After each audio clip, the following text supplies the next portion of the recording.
అలానే రీసెంట్గా కూటమి ప్రభుత్వం వాళ్ళు చెప్తా ఉన్నారు, ఈ ఫైనాన్షియల్ ఇయర్ కట ఏప్రిల్ 1 నుంచి ఏదో హైబ్రిడ్ ఇన్సూరెన్స్ మోడల్ని తీసుకొచ్చి అమలు చేస్తారంట. అమలు చేసేటువంటి ఆలోచనలో ఉన్నారని చెప్పి చెప్తా ఉన్నారు.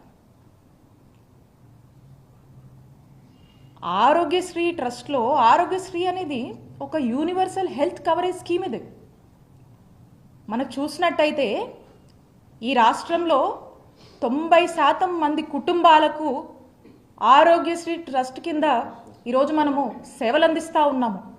90% మంది కుటుంబాలు ఈరోజు బెనిఫిషరీస్గా ఉన్నారు. ఇలాంటి దాన్ని మీరు ఏదో హైబ్రిడ్ ఇన్సూరెన్స్ మోడల్ అంటున్నారు. అంటే ఏంటి అంటే ఒక ప్రైవేట్ ఇన్సూరెన్స్ కంపెనీకి మీరు ఈ బాధ్యతలను అప్పచెప్పాలని చూస్తున్నారు. దట్ మీన్స్ ఒక థర్డ్ పార్టీని ఎంగేజ్ చేస్తూ ఉన్నారు. ఇదెక్కడిది అసలుకి?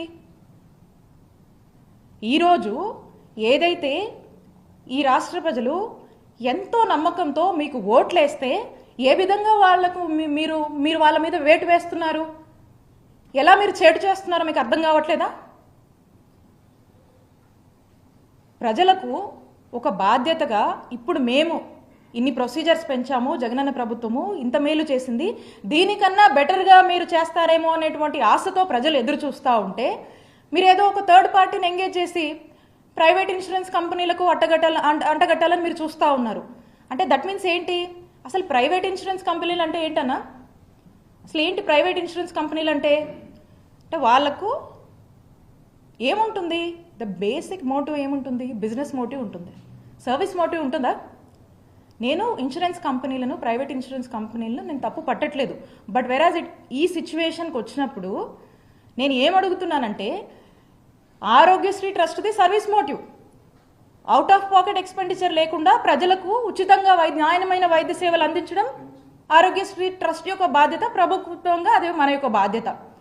దీన్ని పక్కకు పెట్టి ప్రభుత్వంగా మనం చేయాల్సిన పనిని ఇంకొక ప్రైవేట్ ఇన్సూరెన్స్ మాడ్యూల్ అని చెప్పేసి ఇంకొక థర్డ్ పార్టీ చేతిలో పెట్టి ఏం చేయాలని? అంటే వెల్ఫేర్ని ఏం చేయాలనుకుంటున్నారు మీరు?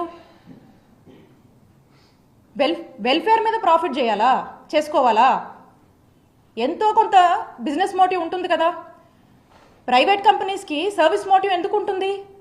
ప్రజలు ఇప్పుడు ఈ ప్రైవేట్ ఇన్సూరెన్స్ కంపెనీకి సంబంధించి మనం చూస్తే వీళ్ళకు ఓన్లీ ఒక సెట్ ఆఫ్ హాస్పిటల్స్తో టైఅప్ ఉంటుంది. ఇక ఈ హాస్పిటల్స్లో వాళ్ళు ఈ 3257 ప్రొసీజర్స్ వీళ్ళు కవర్ చేస్తారా? వీళ్ళ వల్ల అవుతుందా? ఎన్ని ప్రొసీజర్స్ కవర్ చేస్తారు వీళ్ళు? ఎన్ని హాస్పిటల్స్ చూస్తాయి? మనము ఎంతో సపోర్ట్ చేసి ఎంతో ఒక ఫ్రెండ్లీ వాతావరణం క్రియేట్ చేసి 919 హాస్పిటల్స్, నెట్వర్క్ హాస్పిటల్స్ ఉంటే వాటిని 2300 హాస్పిటల్స్, నెట్వర్క్ హాస్పిటల్స్ వరకు మనం విస్తరించాము. ఇవన్నీ వైద్య సేవలు అందిస్తూ ఉన్నాయి. మరి మీరు ఎన్ని హాస్పిటల్స్కి ఇది వర్తిస్తుంది? ఎన్ని ప్రొసీజర్స్కి ఇది వర్తిస్తుంది? రేపు పేదవాడికి ఏదైనా అనారోగ్య పరిస్థితికి వస్తే అసలు మీరు ఇంక్లూడ్ చేస్తున్నటువంటి హాస్పిటల్స్ ఏవి, ఎక్కడికి వెళ్ళాలి? కనీసం ఇందులో సగమైనా చూస్తారా? ప్రైవేట్ హాస్పిటల్స్ ఎందుకు చూస్తాయి? ప్రైవేట్ ఇన్సూరెన్స్ కంపెనీస్ ఎందుకు ఆలోచిస్తాయన్న అలాగా ఆలోచించవు కదా. వాళ్ళు ఎంతసేపు కూడా ఇప్పుడు ఈ రోజున పరిస్థితి ఏంటంటే, రాష్ట్రంలో ఒక పేదవాడికి ఏదైనా అనారోగ్య సమస్య వస్తే వాళ్ళు హాస్పిటల్కి వెళ్తే కనుక ఫస్ట్ అతను అక్కడ ఆ హాస్పిటల్లో చూస్తారో లేదో తెలీదు. ఈ పర్టికులర్ వాళ్ళకి ఏదైతే అనారోగ్య పరిస్థితి ఉందో ఆ యొక్క డిజీజ్ కవరేజ్ అక్కడ ఉంటుందో లేదో కూడా మనకు తెలియదు. తర్వాత అతను అక్కడే ఆ పర్టికులర్ హాస్పిటల్లో అతను చూపించుకోవడానికి ఎలిజిబుల్ అవుతాడో లేదో కూడా మనకు తెలియదు కదా. ఎందుకంటే ఈ ప్రైవేట్ ఇన్సూరెన్స్ కంపెనీస్ వచ్చేసరికి ఏం చేస్తాయి, అనేక రకాల క్రైటీరియా 100 పేపర్లు ఉంటాయి. ఈ క్రైటీరియా ఆ క్రైటీరియా మీరు ఇందులో ఫిట్ అవుతారు, ఫిట్ అవ్వరు, ఇది అది అని చెప్పేసి ఒక ఎంబరాస్మెంట్కి, ఒక కన్ఫ్యూజన్కి, ఒక ఆందోళనకి రాష్ట్ర ప్రజల్ని గురి చేసేటువంటి పరిస్థితులే మనకు కనపడతా ఉన్నాయి. కాబట్టి పేదవాడి ఆరోగ్యం పట్ల పూర్తిగా కూడా నిర్లక్ష్యం అనేది స్పష్టంగా కూటమి ప్రభుత్వం వచ్చాక మనకు అర్థమవుతా ఉంది. ఇప్పుడు వారి మాటల్లో స్పష్టమవుతా ఉంది. అంటే రేపు ఈ పేదవాడి పరిస్థితి ఏంటి? ఎక్కడికి వెళ్ళాలి? ఎవరు బాధ్యత తీసుకుంటారు? ఆనాడు వైఎస్ రాజశేఖర రెడ్డి గారు రాష్ట్రంలో ఉన్నటువంటి ప్రతి ఒక్కరిలో నాకేదన్నా అయితే మా ప్రభుత్వం ఉంది, మా ప్రభుత్వము నాకేదన్నా అనారోగ్యం వస్తే ఆరోగ్యశ్రీ కింద నాకు భరోసానిస్తుంది, నా కుటుంబ సభ్యులకు ఏదైనా అయితే ఆరోగ్యశ్రీ కింద భరోసానిచ్చి మేము ఉచితంగా వైద్యము చేసుకునేటువంటి అవకాశం మా ప్రభుత్వం కల్పిస్తుందనేటువంటి గుండె ధైర్యంతో పేదవాడు ఒక భరోసాతో ఉంటాడు. ఏదైతే ఆ భరోసా ఉందో దాన్ని బ్రేక్ చేస్తుంది ఈ కూటమి ప్రభుత్వం. ఈ రోజున ఆ కాన్ఫిడెన్స్ని కోల్పోతున్నారు ప్రజలు. ఈ విధంగా వీరు చేస్తున్నటువంటి ఆలోచనకి పూర్తిగా వైఎస్ఆర్ కాంగ్రెస్ పార్టీ అగేన్స్ట్గా ఉందని తెలియజేస్తున్నాం. We're against the private insurance hybrid model what you are looking at. మేము డిమాండ్ చేస్తూ ఉన్నాము, ఆరోగ్యశ్రీ ట్రస్ట్ కింద ఏదైతే 90% మంది కుటుంబాలని ఈ రాష్ట్రంలో కవర్ చేస్తూ అవుట్ ఆఫ్ పాకెట్ ఎక్స్పెండిచర్ లేకుండా పేదవాడు సంతోషంగా ఈ రోజున హాస్పిటల్కి వెళ్ళి ఎక్కడంటే అక్కడ ఉచితంగా వైద్య సేవలు అందుకునేటువంటి పరిస్థితుల్లోంచి ఇలాంటి ఊబిలోకి మీరు ఒక థర్డ్ పార్టీ ఎంగేజ్మెంట్ పెట్టుకొని అక్కడికి మీరు నెట్టేయడము, వాళ్ళకి ఎటువంటి భరోసాని కల్పించకుండా మరి ఈరోజు ఇలాంటి పరిస్థితుల్లో రాష్ట్ర ప్రజలను మీరు మిగిల్చమనే దానికి వీఆర్ టోటలీ అగేన్స్ట్. అలాగే ఆరోగ్య ఆసరా మీకు తెలిసింది ఒక గొప్ప కార్యక్రమం. అంటే ఒక రోగి సర్జరీ అయ్యి కోలుకునే సమయం ఏదైతే ఉంటుందో రికవరీ పీరియడ్లో ఆ యొక్క డాక్టర్ రికమెండేషన్ మేరకు తను ఆ రికవరీ టైంలో వేజ్ లాస్ అవుతుంది కాబట్టి పర్ డే 225 రూపాయల నుంచి గరిష్టంగా 5,000 రూపాయల వరకు కూడా ఆరోగ్య ఆసరా అనే పేరుతో ఫినాన్షియల్ అసిస్టెన్స్ మనం ఇస్తుంటాం. ఈరోజు దాని ఊసే లేదు. నోబడీ ఈజ్ గెటింగ్, ఎక్కడ లేదు దాని ప్రస్తావన. సో టోటల్గా కూడా ఆరోగ్యశ్రీ ట్రస్ట్ నిర్వీర్యం చేసేటువంటి కార్యక్రమం ఏంటండి ఇన్సూరెన్స్ మోడల్ అసలుకి. ఈ రోజున ఆరోగ్యశ్రీని ఆనాడు వైఎస్ఆర్ గారు మొదలుపెట్టిన దగ్గర నుంచి జగన్మోహన్ రెడ్డి గారి ప్రభుత్వం వరకు మీరు చూసినట్టయితే ఆరోగ్యశ్రీ ట్రస్ట్ని ఎంత ఒక ముఖ్యమంత్రి ఎంత స్ట్రెంగ్తెన్ చేయగలుగుతాడో అంతలా ఆరోగ్యశ్రీ ట్రస్ట్ని స్ట్రెంగ్తెన్ చేసినటువంటి ఏకైక ప్రభుత్వం జగనన్న ప్రభుత్వం అని ఎప్పటికీ ఎవరిని అడిగినా కూడా ప్రతి పేదవాడు కూడా చెప్పేటువంటి భరోసాని నమ్మకాన్ని జగనన్న ప్రభుత్వం కలిగించింది. ఈరోజు మనకు ఆరోగ్యశ్రీ ట్రస్ట్ కింద ఎంతోమంది ఎంప్లాయీస్ పనిచేస్తూ ఉన్నారు.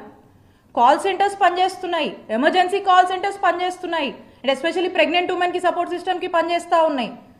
ఏదన్నా ఏ హాస్పిటల్కి వెళ్ళాలని ఈ రోజున ఎవరు ఫోన్ చేసినా కూడా మీరు ఎక్కడ ఉంటారు పలానా హాస్పిటల్కి వెళ్ళాలని రౌట్ చేసే సిస్టమ్స్ని ఈరోజు పనిచేస్తున్నాయి మన దగ్గర.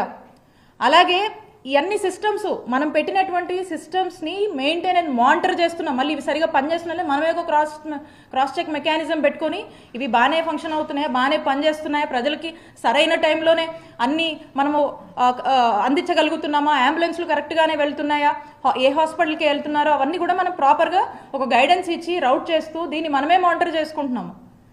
ఇంత పెద్ద వ్యవస్థని, ఇన్ఫ్రాస్ట్రక్చర్ ఫెసిలిటీస్ని, ఇంత పెద్ద మెకానిజంని మనం క్రియేట్ చేసి దీన్ని స్ట్రెంగ్తెన్ చేస్తూ ప్రజల్లో ఒక భరోసా కల్పిస్తూ మనం వైద్య సేవలు అందిస్తుంటే ఇంత సిస్టమ్ని కాదని, ఇంత మెకానిజంని, ఇన్ని ఇన్ఫ్రాస్ట్రక్చర్ ఫెసిలిటీస్ మన దగ్గర ఉండగా కూడా దీన్ని ఒక అసైడ్ పక్కన పెట్టి ఈరోజు హైబ్రిడ్ మోడల్ అని చెప్పేసి, ప్రైవేట్ ఇన్సూరెన్స్ మోడల్ అని చెప్పేసి ఎందుకు వాళ్ళ వైపు చూస్తున్నారు?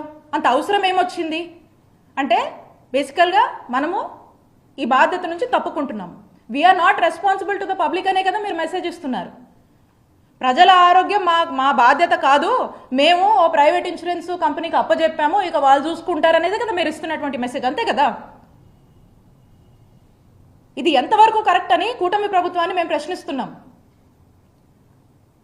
ఈ ఇన్సూరెన్స్ మోడల్ గురించి చూసుకుందాము. మనం చూస్తూ ఉన్నాము కొన్ని స్టేట్స్ నిజంగానే ఈ ఇన్సూరెన్స్ మోడల్ మహారాష్ట్ర, కేరళ వాళ్ళు ట్రై చేసి ఏం చేసాయి, చివరికి క్యాన్సిల్ చేసుకుని మళ్ళీ ట్రస్ట్ మోడల్కే వచ్చి ట్రస్ట్ పద్ధతిలోనే మళ్ళీ ఇప్పుడు వైద్య సేవలు అందిస్తున్నారు. వర్కౌట్ అవ్వలే. This private insurance model is the failure model. దీన్ని కొన్ని స్టేట్స్ ఇంప్లిమెంట్ చేసుకుని క్యాన్సిల్ చేసాయి, ఇది వర్కౌట్ అవ్వట్లేదని. అలాంటిది ఒక చక్కటి, అసలు మనమే ఇతర రాష్ట్రాలకు ఆదర్శంగా, దేశానికే ఆదర్శంగా ఉన్నటువంటి ప్రోగ్రాం మనది ఆరోగ్యశ్రీ పథకం. 2007లో ఈ ప్రోగ్రాం మనం ఇనిషియేట్ చేసినప్పుడు వైఎస్ఆర్ గారు దేశానికే ఎంతో ఆదర్శంగా మనం నిలిచాం, ఇన్స్పైర్ చేశాం. మరి అలాంటి ఒక గొప్ప ప్రోగ్రామ్ని మనం ఈరోజు కాదనుకొని దీని మీద ఫోకస్ చేయకుండా దీన్ని వీలైతే ఇంకొంచెం స్ట్రెంగ్తన్ చేద్దామనేటువంటి ఆలోచన నుంచి వైదొలిగి ఈ రోజున ఇంకో పద్ధతిలో ఇంకో థర్డ్ పార్టీ ఎంగేజ్మెంట్స్కి అప్పజెప్పి ఒక ప్రైవేట్ ఇన్సూరెన్స్ వాళ్ళకి అప్పజెప్పి ఒక బిజినెస్ మోటోని మనం ఎంకరేజ్ చేస్తూ వాళ్ళకు ఓవర్ హెడ్స్ ఉంటాయి కదా, ఎంత కాదన్నా వాళ్ళకు ఓవర్ హెడ్స్ ఉంటాయి కదా, మరి ఆ ఓవర్ హెడ్స్కి ఎంతో అంత ఖర్చు అవుతుంది కదా, ఎంతో కొంత బిజినెస్ మోడల్లో వాళ్ళు రన్ చేసుకోవాలి కదా. అదేదో మన ప్రజల మీద, మన పేద ప్రజల మీద మనం ఇన్వెస్ట్ చేద్దాం అనేది కాకుండా మరి వాళ్ళను ఈరోజు వాళ్లకు ఈ విధమైనటువంటి బిజినెస్ మోటివ్ ఉన్నటువంటి దాన్ని మనం ఎంకరేజ్ చేయడం అనేది ఎంతవరకు కరెక్ట్ అనేది ఈ కూటమి ప్రభుత్వాన్ని నేను ప్రశ్నిస్తున్నాను. కాబట్టి నేను స్పష్టంగా తెలియజేస్తూ ఉన్నాము. నెట్వర్క్ హాస్పిటల్కి సంబంధించి ఏదైతే పెండింగ్ బకాయిలు 3,000 కోట్లు ఉన్నాయో ఇమీడియట్గా చెల్లించి వాటిని ఫంక్షనింగ్లోకి తీసుకురావాలి అని చెప్పి వైఎస్ఆర్ కాంగ్రెస్ పార్టీ డిమాండ్ చేస్తూ ఉంది. అలాగే ఏదైతే మీరు ప్రైవేట్ ఇన్సూరెన్స్ మోడల్ అని ఆలోచనలు చేస్తూ ఉన్నారో we're against, YSR Congress party is against this module అని తెలియజేసుకుంటూ యాజ్ ఇట్ ఈస్గా ఏదైతే ఆరోగ్యశ్రీ ట్రస్ట్ని మేము ఏ విధంగా చేశామో దాన్ని ఆ విధంగానే కంటిన్యూ చేయడం వల్ల ప్రజలకు మేలు జరుగుతుంది అనేటువంటి ఒక భావాన్ని మీకు స్పష్టంగా తెలియజేస్తున్నాము. అలాగే ప్రజలకు ఏదన్నా ఇబ్బంది వచ్చి ఇలాంటి పరిస్థితుల వల్ల ప్రజలు ఇబ్బంది పడితే ఖచ్చితంగా వారి పక్షాన మేము నిలబడి వైఎస్ఆర్ కాంగ్రెస్ పార్టీ పోరాడుతుందని తెలియజేస్తున్నాం.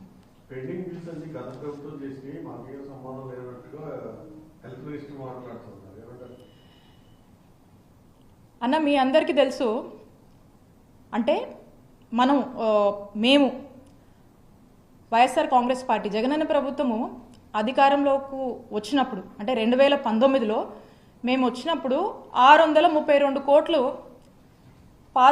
అంటే గత ప్రభుత్వం ఏదైతే వారి యొక్క బకాయిలు ఉన్నాయో 632 కోట్ల బకాయిలు మేము కట్టాము.